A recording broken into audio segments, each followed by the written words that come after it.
Bonjour à toutes et à tous, merci d'être avec nous sur ce salon l'étudiant et plus précisément sur l'Agora qui va lancer bien cette matinée avec une première table ronde consacrée aux études à l'étranger. Les voyages forment la jeunesse, c'est aussi l'occasion d'apprendre des langues. Et aujourd'hui, les jeunes sont nombreux à vouloir partir à l'international, se spécialiser, se perfectionner dans une langue. C'est ce que nous allons évoquer avec un acteur majeur du secteur qui est l'école EF, Education First.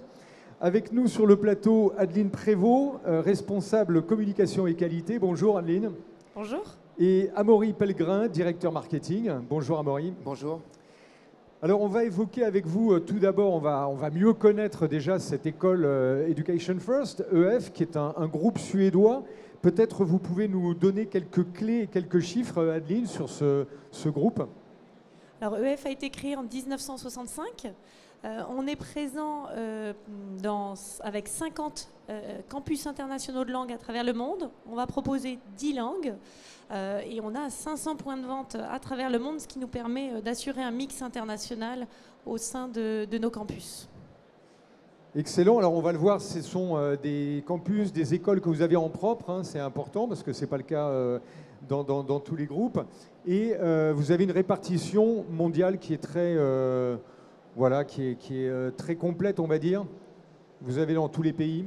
C'est ça, on est présent dans les pays majeurs à la fois pour permettre aux jeunes de ces pays de partir dans nos écoles et on est implanté également dans 50 destinations à travers le monde avec nos écoles EF. Très bien, des destinations internationales parce que l'idée c'est avec le groupe EF de faire des séjours linguistiques. On va apprendre bien sûr l'anglais qui est aujourd'hui très demandé. D'ailleurs, peut-être on peut dire, c'est quoi le pourcentage des langues? L'anglais, c'est combien de... C'est la moitié des cours, c'est 40%, c'est combien, Amaury? Non, on va être sur 92% d'étudiants qui vont demander à aller apprendre de l'anglais, qui est la langue par excellence, en tout cas dans nos campus, que les étudiants vont demander ou apprendre. Après, chez nous, vous avez différents formats d'études possibles. Vous pouvez mixer des langues, par exemple. Vous pouvez partir apprendre pendant 6 mois l'anglais et derrière revenir pour faire 3 mois d'espagnol au Costa Rica, en Espagne. C'est des choses qui sont assez courantes chez nous, de voir des étudiants qui prévoient des périodes assez longues pour faire 1, 2 ou 3 langues complètement différentes et revenir sur des niveaux de langue complets pour leur réinsertion en études ou dans un milieu professionnel. D'accord, parce qu'on va le voir, une des particularités d'EF, c'est d'avoir conçu tout un programme très détaillé à partir de tests. Et on va l'évoquer peut-être avec vous, Adeline. Ce système de tests que vous avez mis en place vous permet d'avoir une vision très précise des niveaux de chaque élève et de pouvoir adapter après l'enseignement. Parlez-nous un peu de ces tests. Oui, alors tout à fait, on a mis en place un test qui s'appelle EF7, donc vous pouvez passer gratuitement sur le site ef7.org. C'est un test évolutif, à savoir qui va s'adapter à votre niveau et permettre de tester aussi bien un niveau A1 qu'un niveau C2. Donc et vous donne un niveau exact par rapport à l'échelle européenne CECR. Donc c'est super intéressant de pouvoir se placer, de pouvoir le faire quand on veut, autant de fois qu'on veut, et de pouvoir se tester. Et nous, du coup, grâce à l'ensemble de ces tests, on peut établir un classement des pays à travers le monde, et ce qui nous permet, nous, chaque année, de voir l'évolution du niveau de la France par rapport à ces autres pays. Alors on en parlait justement en intro, en préparant cette table ronde. La France, qui est pas forcément réputée à l'international pour sa pratique des langues, mais il y a quand même beaucoup de progrès, il faut le dire, dans la nouvelle génération. Ils voyagent beaucoup, on a changé de paradigme un peu. Vous le constatez, vous, parce que vous avez un suivi très précis, donc c'est intéressant d'avoir votre regard là-dessus. En fait, la première des choses, c'est qu'on a une activité, comme beaucoup d'activités qui ont été un peu stoppées pendant la période de pandémie. Il faut savoir que nous, on a toujours continué à proposer nos séjours aussi bien en France, c'était complètement nouveau, qu'à l'étranger. La demande n'a jamais été aussi forte. On le voit notamment sur les 2 stands qu'on peut avoir ici, qui ne désemplissent pas, parce que beaucoup d'étudiants veulent vraiment partir maintenant à l'étranger et ont vraiment à cœur d'apprendre une langue pour soit leur poursuite d'études, soit leur insertion dans un milieu professionnel. Et aujourd'hui, ce classement-là montre aussi qu'il y a effectivement des progrès. Les progrès sont notables. On gagne des places chaque année, on progresse, en tout cas les étudiants progressent d'année en année sur la pratique de l'anglais. Il faut savoir qu'on a testé ça sur 200 millions de personnes aujourd'hui qui ont fait ce test-là. On est à la 31e place. C'est une place qui est évolutive. Chaque année, on en gagne. La France 31e au niveau de la pratique dans l'anglais ? 31e, oui. Bon, on a une marge de progression, comme on dit. Voilà, c'est ça, il y a une marge de progression. Mais on va y aller. Mais après, il y a beaucoup de choses qui ont aidé. On le voit que c'est maintenant devenu quelque chose qu'il faut absolument maîtriser une langue. On voit aussi le développement de Netflix, de YouTube. Les gens regardent de plus en plus en version originale leurs films, ce qui est une chose incroyable. Nous, on est ravis de voir que le classement des Français évolue. C'est un bon signe. Et c'est vrai qu'aujourd'hui, c'est devenu quelque chose qui est demandé, qui est très demandé par des entreprises, par des écoles. Je regardais notamment dans les concours d'insertion dans des écoles, le coefficient de l'anglais, la maîtrise d'une langue, c'est de plus en plus important et on a bien compris que tout le monde avait pris un petit peu le pli sur ça, de maîtriser une langue avant l'intégration dans des études. Bien sûr. Alors, on va revenir sur les formules avec vous, Adeline. Les formules que vous proposez, parce qu'en fait, il y a une grande souplesse. Il ne faut pas du tout imaginer que c'est un format assez standard avec un programme unique. Au contraire, vous avez les écoles qui sont là et vous avez des formules soit de séjours linguistiques assez courts, d'années style Erasmus. Parlez-nous un peu de ces différentes formules. Alors tout à fait, il y en a pour tous les âges. On va commencer à partir de 10 ans, donc les plus jeunes vont pouvoir partir en groupe, encadrés, avec des leaders qui vont être à leur côté pendant tout le séjour. Donc ça permet à la fois d'apprendre une langue, à la fois de s'immerger dans un pays et de connaître la culture, même petit, et dans un cadre hyper sécurisé. Ce sont des séjours qui sont certifiés par l'AFNOR et la norme NF. Un peu plus grand, à partir de 16 ans, on va pouvoir commencer à voyager seul, de façon individuelle, et là, aller dans nos campus internationaux qui sont ouverts toute l'année, donc pour quelques semaines, quelques mois, et puis voir une année complète pour faire une année de césure ou pour terminer une année entamée en France qu'on souhaiterait terminer à l'international. Et enfin, les professionnels peuvent également se former et c'est justement cette étude qui a pu mettre en lumière que les professionnels cette année, c'est la tranche d'âge qui a le plus progressé en anglais. Donc on voit quand même qu'il y a une vraie appétence de la part des professionnels sur la reconversion, sur l'ouverture au monde. Malgré tout ce qui a pu se passer, il y a un vrai engouement pour l'international. Et donc ces professionnels peuvent soit partir de façon individuelle, bien sûr, soit partir dans le cadre du CPF, donc dans le compte professionnel de formation, puisque EF a eu la certification Calliope, donc on peut vous proposer dans ce cadre-là des formations qui sont tout ou en partie financées par les organismes de formation. Très bien. Alors là, on voit, il y a le spectre très large. Les élèves de 10 ans, il y a des bons résultats, j'imagine, avec des jeunes qui découvrent très tôt une langue. On le sait, les enfants ont une rapidité d'intégration des connaissances qui est assez spectaculaire à cet âge-là, j'imagine. Oui, et comme pour tous les autres types de séjours, si vous voulez, à partir du moment où vous alliez ça avec une expérience de terrain, c'est ce que nous on propose, c'est-à-dire que vous allez apprendre une langue, mais vous allez aussi bénéficier d'une expérience en immersion. À partir du moment où vous connectez l'expérience, on a des prestations ou du moins des retours d'expérience qui font que les étudiants progressent. Il faut savoir que nous, on a des études qui ont été faites chez EF. Vous avez 2 semaines de cours chez EF, ça correspond globalement à 75 semaines de cours en France. C'est énorme, ça veut dire qu'à partir du moment où on part en immersion, où on fait l'exercice de se confronter à aller tout le temps parler en anglais, il faut savoir que dans nos salles de cours, ce sont des petites salles de cours, 10-15 étudiants, pas plus. Dans l'hébergement, ils sont toujours avec d'autres étudiants non francophones, toujours pour pousser à parler anglais, toujours pour pousser à parler l'autre langue qu'on aura choisi d'étudier.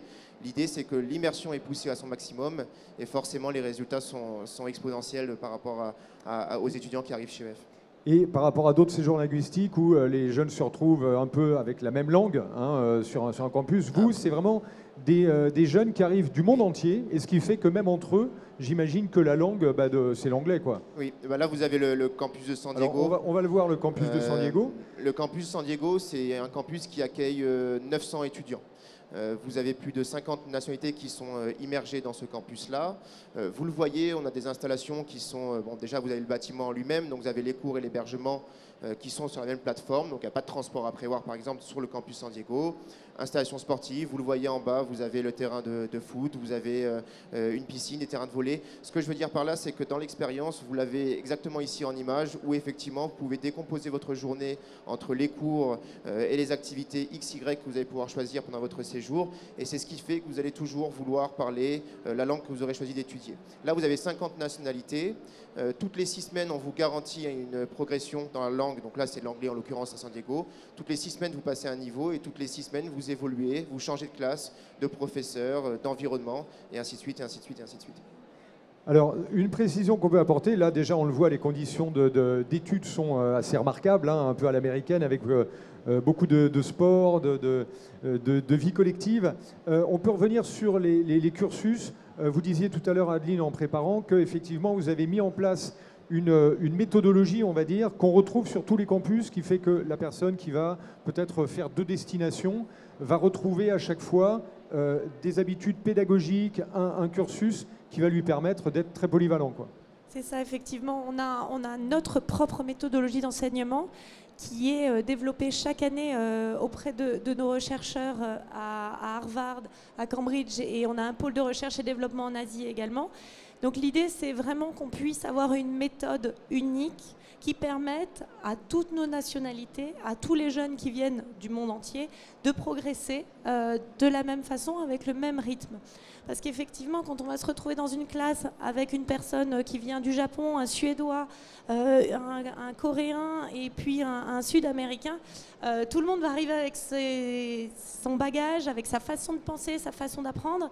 Et l'idée, c'est que nous, voilà, on arrive à pousser tout le monde, et en même temps que tout le monde arrive à progresser sur donc des livres communs, sur une méthode d'enseignement propre à EF, et sur bien sûr des nouvelles technologies, puisqu'on utilise beaucoup tout ce qui est tablettes, ordinateurs et autres qui sont maîtrisés par les jeunes aujourd'hui pour les aider à apprendre de façon efficace. Et juste pour compléter, dans les différentes nationalités, vous avez des gens par exemple qui viennent d'Asie, qui non seulement qui ne parlent pas du tout l'anglais, mais qui en plus de ça ne l'écrivent pas de la même manière.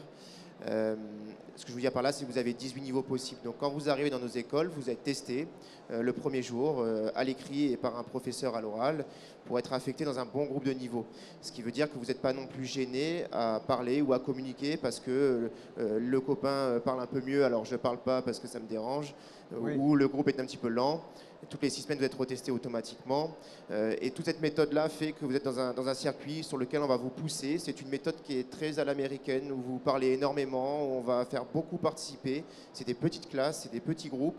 Et ça pousse vraiment à ce que l'étudiant se mette un petit peu en difficulté pour progresser. Effectivement, c'est vrai que pour parler une langue, il n'y a qu'une méthode, c'est de la parler, quoi. C'est sûr. Et en France, on n'a pas toujours cette chose-là en tête. On ne l'a pas évoqué, mais c'est un facteur très important. Tous les professeurs sont de langue maternelle, de la langue enseignée. Alors, on parle là de l'anglais, c'est évident, mais après, quand on va étudier le coréen, le chinois, tous les professeurs sont de langue maternelle, c'est important, ça. Tous les professeurs sont de langue maternelle. Vous évoquiez, si vous vouliez apprendre le chinois ou le coréen, il faut savoir qu'ils sont tous de langue maternelle, mais qu'ils parlent aussi l'anglais. Parce que si vous arrivez demain, que vous ne parlez pas un mot de coréen, c'est compliqué. Au début, il y a forcément un palier ou un lien qui est fait avec la langue anglaise pour essayer de comprendre la nouvelle langue. Alors, si on parle un peu des profils de jeunes qui viennent chez vous, on a évoqué tout à l'heure différents cas de figure, puisque vous avez pas mal de formules possibles. Il y a l'année de césure, on va dire, un jeune qui a fait sa L3, qui vient de boucler ses 3 années, il se dit, tiens, avant le master, je vais avoir peut-être une année de césure, je peux l'exploiter pour vraiment me spécialiser, me consolider dans une langue. Il y a ce type de profil. Qu'est-ce que vous avez comme... L'étudiant L3, c'est moi il y a 6 ans. C'est exactement ce que j'ai fait. J'ai fait une licence et puis effectivement après il fallait un niveau d'anglais pour progresser. Donc c'est là où je suis parti 9 mois en destination avec EF. vous avez vraiment tout type de profil. Si on parle actuellement, vous avez beaucoup d'étudiants qui peut-être ont fait des erreurs d'orientation et qui partent avec nous sur nos séjours. Ou qui veulent changer d'orientation. Moi, j'essaie d'éviter le mot erreur d'orientation parce qu'on ne se trompe pas. On va changer à un moment donné, je pense. Non, c'est très vrai. Qui vont se réorienter dans d'autres domaines, qui sont disponibles pour partir. Donc, ils peuvent partir maintenant avec nous, avec EF. On a des rentrées qui sont en janvier. Majoritairement, c'est des étudiants sur la césure qui vont partir après le bac. Ouais. Qui vont prendre l'année de césure pour vraiment compléter ce niveau de langue dont ils ont besoin ou des langues dont ils ont besoin et pour revenir après pour souvent avoir des écoles qui demandent un niveau d'anglais ou un niveau de langue un petit peu plus haut ou un petit peu plus renforcé et ils en ont besoin pour intégrer ces écoles-là ou alors c'est un souhait complètement personnel ou alors c'est un souhait aussi pendant un an de voyager. Vous avez aussi des étudiants qui, après un bac plus 1, un bac plus 2, ou après un bac plus 3 ou une L3, peu importe, qui vont avoir ce souhait-là parce qu'ils vont passer des concours, parce qu'ils sentent bien qu'aujourd'hui, sans l'aspect linguistique, peut-être qu'à un moment donné, ça va bloquer dans les écoles qu'ils ont ciblées, ou si on va plus loin, dans les futurs métiers qu'ils vont vouloir faire, on a forcément besoin d'avoir un niveau de langue qui soit très bon. Alors, on va entrer dans le vif du sujet aussi de la vie sur place. C'est important, Amaury, comme vous avez vécu déjà cette expérience, vous pouvez en parler, mais peut-être Adeline aussi. Donc, il y a tout ce qui est, bien sûr, encadrement du voyage. Vous avez parlé, il y a quand même un accompagnement, un encadrement qui est très solide. Il faut les accompagner. Ces jeunes, qu'est-ce qu'ils ont comme ressources sur place, notamment, par exemple, au niveau de l'hébergement? Je sais que là aussi, il y a plusieurs formules possibles. On part étudier à Sydney, par exemple. Qu'est-ce qu'on va avoir comme possibilité? Alors, déjà, avant de partir, vous allez vous renseigner. En France, on a 10 bureaux régionaux, dont un à Paris. Donc ça, c'est important parce que vous avez aussi un contact qui est physique. Vous avez des conseillers qui sont là pour vous renseigner, qui sont spécialisés, qui sont tous partis à l'étranger, qui connaissent parfaitement comment ça se passe une fois que vous êtes sur place. Ouais. Donc n'hésitez pas, on a des bureaux, un bureau à Paris, un bureau à Marseille, un bureau à Lille, un bureau à Lyon. Vous les retrouvez sur notre site, vous pouvez tous les retrouver. Donc là, vous vous renseignez, nous on s'occupe de tout. Alors on va comprendre votre projet, est-ce que c'est un court séjour, est-ce que c'est une année de césure, est-ce que c'est un besoin par rapport à des concours. L'aspect financier aussi, on va le prendre en compte parce que c'est aussi important, il faut en parler. Il y a des coûts par rapport à ces séjours-là. Donc on a tout type de formules, tout type de cours. N'hésitez pas, quelle que soit la problématique que vous allez avoir, on va pouvoir y répondre. Une fois qu'on a tout ça, effectivement, on s'occupe d'absolument tout. Votre visa, on s'en occupe. On vous aide à le faire. On a des partenariats pour pouvoir faire les visas, les faire à votre place. Vous simplifiez vraiment cette démarche-là. Au niveau de l'hébergement, alors si vous parliez de Sydney. Donc Sydney, on a une école qui est en plein centre de Sydney, qui n'est pas très loin de l'Opéra de Sydney. Si vous voulez, vous avez des résidences. Donc des résidences sont des bâtiments propres à EF. C'est un petit peu un format d'une chambre étudiante que vous pouvez partager à plusieurs, à deux ou tout seul. Ou bien vous avez des familles d'accueil. Les familles d'accueil, ce sont des hébergements chez l'habitant qu'on met à disposition des étudiants. C'est des chambres doubles ou des chambres simples. Quoi qu'il arrive, dans les hébergements à plusieurs, vous êtes forcément avec d'autres étudiants qui ne parleront pas français. Et après, sur place, vous avez les activités qui sont proposées par EF. Donc, on propose des activités qui sont du sport, des visites de villes voisines, notamment à Sydney, ils vont à Brisbane, vous voyez. L'idée, c'est que vous pouvez participer, comme vous pouvez faire vraiment la vie comme un local du pays et vous mettre dans des associations, des clubs de sport. On propose des petits jobs à Sydney. C'est possible, par exemple, de travailler à côté de ces études de EF. C'est pour ça que je vous dis que vous avez des conseillers qui sont là et on peut vous renseigner sur n'importe quel type de destination et n'importe quel type de séjour. Alors, on voit que vous avez beaucoup des réseaux, là. Toutes les photos sont taguées avec les comptes Insta. J'imagine qu'il y a une communauté assez forte, c'est comme dans Erasmus, pour l'avoir vécu aussi. Les jeunes, quand ils partent comme ça en séjour linguistique ou à l'étranger pendant une année, les liens tissés sont très, très forts. Après, vous avez des belles histoires, j'imagine, à raconter, Adeline? Des histoires, on en a à l'appel, évidemment. Notre, effectivement, Instagram, et que ce soit EF France ou l'Instagram de chaque école, permet de voir ce qui se passe vraiment dans les séjours. La vraie vie, et effectivement, c'est que du bonheur. Et pour les étudiants qui sont sur place et pour ceux qui veulent se rendre compte, ça permet aussi parce qu'il y a tellement de destinations et il faut trouver le bon profil qui va dans la bonne destination. Tous nos étudiants ne sont pas faits pour aller à Miami ou à New York. On a d'autres destinations qui conviennent davantage. Et c'est là où Amaury a insisté sur l'importance du conseiller et du conseil. On est là pour ça et c'est hyper important de choisir la bonne destination. Et on peut même en choisir plusieurs quand on hésite. Donc on peut faire ce qu'on appelle un twin center, c'est-à-dire faire 2 destinations, voire 3 destinations sur une même année, avec 1, 2, 3 langues aussi. On peut également penser à ça. Donc c'est important de trouver le lieu. Sur le compte Instagram d'ailleurs, vous avez que des témoignages de nos participants, soit en séjour, soit des anciens participants. Qui sont vraiment là. On remet toujours nos étudiants un petit peu au cœur de notre système et c'est eux qui font aussi, qui mettent un petit peu les témoignages de leur séjour. Donc allez voir sur le compte Instagram de F France, vous avez beaucoup de choses à y trouver. Parce qu'on n'imagine pas forcément ça au départ, avant de partir, mais les pays ont des accents aussi différents. Quand je veux apprendre l'anglais, je rebondis sur ce que vous disiez à l'instant, Adeline, le rôle du conseiller va être important parce qu'on n'apprend pas le même anglais à Dublin, à Sydney et à New York, quoi. Donc, alors, oui, en fonction du niveau de la personne et de ce qu'elle veut faire, il y aura des destinations plus ou moins propices, c'est ça ou pas? C'est très vrai, mais je vais vous donner un contre-exemple. En France, c'est aussi le cas. Vous avez différents accents. Bien sûr. Moi, je viens du sud de la France. Bon, je ne l'ai pas, mais c'est aussi le cas parfois. Mais en gros, ce que je veux vous dire par là, c'est que si vous maîtrisez une langue, l'anglais par exemple, vous le comprenez de partout. Donc, vous n'avez aucun frein qui va être, là. Sauf selon les niveaux, il y aura quand même des pays qui seront peut-être plus faciles d'accès. Je pense à l'accent un petit peu rugueux des Australiens, oui, qui est assez compliqué à comprendre, mais... Alors nous, les retours qu'on peut avoir, effectivement, l'Australie a un accent un petit peu plus prononcé, un petit peu plus compliqué. C'est pas tellement l'accent, c'est plus des expressions. Des expressions, aussi, exactement, qui vont être employées dans des pays plus que dans d'autres. Et effectivement, ça peut être un élément un petit peu différent d'un pays comme l'Angleterre, de l'Australie ou des États-Unis. Mais encore une fois, si vous maîtrisez une langue, vous n'aurez aucun souci à vous faire comprendre, quel que soit le pays. Bien sûr. C'est ça, c'est ce qu'on dit souvent, c'est qu'on ne sait pas demain avec qui on va travailler. Donc aussi bien vous serez amené à travailler avec des Indiens qu'avec des Américains du Texas. Donc l'idée c'est vraiment de travailler cette oreille à l'anglais en lui-même. Et une fois de plus, comme ce sont nos propres écoles de langue, qu'on aille à Sydney, à New York ou à Londres, on aura la même qualité d'enseignement. Et ça, c'est vrai que c'est une force. Alors, vous avez évoqué en entrée, en nous présentant EF, Adeline, que c'est une école qui date de 1900, elle a été créée en 1965. 65. Oui. J'imagine que le numérique a quand même considérablement fait bouger les lignes depuis les dernières années en termes à la fois de pédagogie, à la fois de transmission, de connexion aussi avec les différents centres.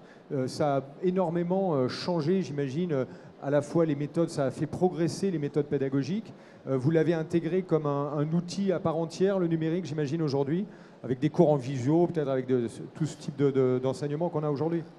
Alors oui, nous, notre cœur de métier, c'est de réellement faire venir les étudiants et de faire des cours en présentiel avec eux. Alors pendant la période de coronavirus, effectivement, on avait dupliqué ça avec des formats un petit peu plus de visio ou plus distanciel. Il faut savoir que chez nous, vous avez un bon complément, c'est-à-dire que quand vous inscrivez chez nous, vous avez dès l'inscription un accès à une plateforme en ligne sur laquelle vous pouvez déjà prendre des cours d'anglais, effectivement passer les tests comme EF7. Important. Donc c'est déjà très important. Et surtout, après votre retour, vous avez accès à cette plateforme-là pendant 6 mois. Donc c'est vrai que vous avez les cours en ligne, l'immersion dans le pays et encore des cours en ligne. Logiquement, derrière, vous savez complètement maîtriser une langue. Et après, sur l'aspect du digital, alors oui, c'est quelque chose sur lequel on a des départements de recherche et de développement. On fait beaucoup aussi de cours d'interaction sur iPad, des cours où les étudiants ont un accès à des plateformes numériques, parce qu'on sait aussi que c'est maintenant un virage qu'il fallait prendre et on l'a pris. On est dans tous les campus aujourd'hui équipés de ces environnements digitaux. Et on le sait, les pays nordiques, et notamment puisque c'est un groupe suédois, c'est vrai qu'ils sont très à l'heure sur tout ce qui est numérique d'une part, et puis anglais aussi. J'imagine que ça a compté dans la formation et la création de l'école, le fait que les Suédois, les Norvégiens, les Danois sont des pays où on parle très très bien anglais en général. On a parlé du classement de la France tout à l'heure, oui c'est vrai, le 31e. Je repense à ça tout d'un coup en voyant l'Europe. Bon, ça progresse. Ça Mais progresse. Dans les pays nordiques d'ailleurs, vous l'évoquiez, les pays nordiques occupent les premières places de ce fameux classement, notamment les Pays-Bas. Parce qu'effectivement, ils ont un développement, aussi parce que leur façon, leur langue facilite aussi l'apprentissage de l'anglais. Il y a beaucoup de choses qui sont assez communes en termes de grammaire, de vocabulaire. Et ils ont un accès au digital qui est un peu plus poussé. Ouais. Nous aussi, parce qu'on n'en parle jamais assez, mais il y a 30% de mots communs entre l'anglais et le français. 30% qui sont identiques. Vous imaginez, c'est énorme. Alors, c'est énorme. Non, mais c'est très vrai ce que vous dites. Le seul problème, mais on a la solution avec EF, le seul problème, c'est effectivement dès qu'il s'agit de le parler. Généralement, quand on a des retours d'étudiants français, on le comprend très bien. On arrive à voir le sens des phrases et autres, mais dès qu'il s'agit de le parler, c'est là où il y a les petits blocages. Et c'est pour ça que notre méthode, elle est quand même très très efficace, encore plus en France, parce qu'effectivement, on pousse à parler, à communiquer en cours, à l'école, dans les activités, dans l'hébergement. Le système est mis en place pour que les étudiants parlent au maximum la langue qu'ils auront choisi d'étudier. Alors, il nous reste un petit 5 minutes. Qu'est-ce qu'on n'a pas évoqué? La R&D, tout ça, c'est fait. Bon, on a vu que vous avez traversé le Covid de bonne façon. Vous avez maintenu la plupart du temps des cours, même dans la durée, vous avez maintenu les cours. Là, il y a une forte demande parce que c'est vrai qu'aujourd'hui, on se rend compte que la jeune génération, ils sont vraiment internationaux, de plus en plus, même ne serait-ce qu'au niveau de l'Europe. Il y a beaucoup on va dire, de mouvements à l'intérieur de l'Europe. Vous, à l'échelle du groupe, là, ou est-ce que les jeunes veulent changer de continent, aller au Canada? C'est très variable en ce moment. On a beaucoup de demandes, notamment pour l'Angleterre. Ah bon? Ah bah alors, où les étudiants veulent beaucoup aller effectivement étudier en Angleterre, ou États-Unis est toujours très fort, mais ça c'est plutôt historique aussi. Vous parliez de la période de la Covid, où effectivement notre activité, on a travaillé dans le tourisme, donc ça a été forcément un petit peu plus challenging. Bien sûr. Mais toute la force de ce que propose EF, c'est qu'on maîtrise tout. On maîtrise nos écoles, on ne fait pas de sous-traitance, ce sont nos professeurs, nos propres centres, ce qui fait qu'on a su s'adapter, qu'on a su proposer des solutions et qu'on est heureux aujourd'hui de dire qu'on a été toujours force de proposition pour des étudiants qui voulaient aller apprendre une langue. On a fait des pop-up schools en France, des pop-up schools à Dubaï, des pop-up schools au Portugal. C'est des choses qu'on a créées très très rapidement pour mettre en place ça. Et aujourd'hui, on remercie d'ailleurs l'étudiant pour ça, quand on voit le monde qui vient sur le stand d'EF pour se renseigner, pour reprendre une brochure, pour reprendre un projet qui était peut-être un petit peu stoppé, qui vont reprendre là dans les semaines qui viennent. C'est génialissime et nous, on est les premiers heureux. Et je mets une petite parenthèse aussi. Alors nous, on parle d'EF parce qu'on représente EF, mais partez à l'étranger, voyagez, allez apprendre une langue. Il y a plein de solutions. Je vois que vous avez plein de stands ici à l'étudiant pour d'autres solutions pour partir à l'étranger. Profitez-en, c'est le moment et c'est tellement important dans votre futur. Nous, on est dans un métier où forcément on parle anglais tous les jours. Mais c'est tellement important aujourd'hui d'être dans ce monde-là qui est globalisé, de pouvoir parler tout le temps une langue. Oui, parce qu'on a eu la chance d'avoir nos amis portugais tout à l'heure qui étaient sur le stand. Il y avait une chorale étudiante qui était là, qu'on va retrouver tout au long de la journée. Et c'est génial. C'est vrai que parler une langue, c'est pas seulement aussi pouvoir interagir avec les autres, c'est ce qu'on demande dans tout ce qui est job international aujourd'hui, mais c'est aussi s'approprier une partie d'un pays, c'est vraiment, il y a une curiosité qui est très nourrissante pour la personne, parce qu'aujourd'hui on a des Google Trad, on peut traduire très facilement les trucs. Bon, ça remplace jamais, mais c'est ça vrai remplace pas, ça remplace pas le fait d'aller là-bas. Par exemple, nous on a beaucoup, et ça d'ailleurs vous le retrouverez sur l'Instagram d'EF, on a des parents qui viennent nous voir chaque année en nous disant mais mes enfants ça les a transformés, ça les a changés. Moi, à mon échelle, ça m'a aussi transformé parce que vous vivez tout seul, vous vivez une expérience à 18, 19, 20 ans où vous êtes en immersion, où du coup vous êtes confronté à gérer un budget, à gérer une lessive. Et oui, à faire les repas. À faire des repas, à apprendre une langue, à aller se familiariser avec des gens qu'on ne connaît absolument pas. Et tout ça fait que vous avez une construction aussi personnelle qui est assez importante, en plus de la construction linguistique. Donc c'est pour ça que je vous dis, nous on est casquette EF, mais on sait aussi que l'expérience à l'étranger, c'est quelque chose de génialissime. quelle que soit la durée, la destination. Partez à l'étranger, c'est la seule chose qu'on peut souhaiter. Ok, donc là on arrive au bout de cette table ronde. On vous retrouve sur le stand EF qui est donc juste là-bas. Il y en a deux. Suffit de, voilà, il y en a deux. Il y en a un là-bas. C'est V1 et SL1. Alors V1 et SL1. Ok, ça marche. Donc ça, le rendez-vous est pris. Si vous voulez prolonger la discussion, avoir des informations plus précises et plus personnalisées, vous pouvez bien sûr aller sur le stand. Bien sûr, ben oui, votre invitation, elle est très juste. Partir à l'étranger, on aura envie en allant sur le compte Instagram de l'EF France. On aura des photos comme celles qu'on voit là actuellement. On va se quitter sur ce petit morceau de plage qui donne envie. Voilà, bon là c'est pas le campus, hein, on est d'accord. Non, voilà. Ça fait rêver. Hein. Voilà. Mais c'est des photos qui sont prises par nos étudiants. Très bien. Toutes nos photos sont prises par nos étudiants, donc excellent. Allez rejoindre Instagram, vous avez plein d'informations dessus. Et venez-vous nous voir sur les stands ou dans nos bureaux régionaux ou à Paris, parce qu'on a plein d'informations à donner. Très bien, merci Aline, merci Amaury pour cette présentation. Ça fait rêver, ça donne envie de partir. Merci à vous d'avoir assisté à cette table ronde. On se retrouve dans une petite demi-heure maintenant pour une prochaine table ronde consacrée à la cybersécurité. Ça va être un sujet aussi passionnant et on vous souhaite bien sûr une très bonne journée sur le Salon de l'étudiant. Merci à vous. Merci.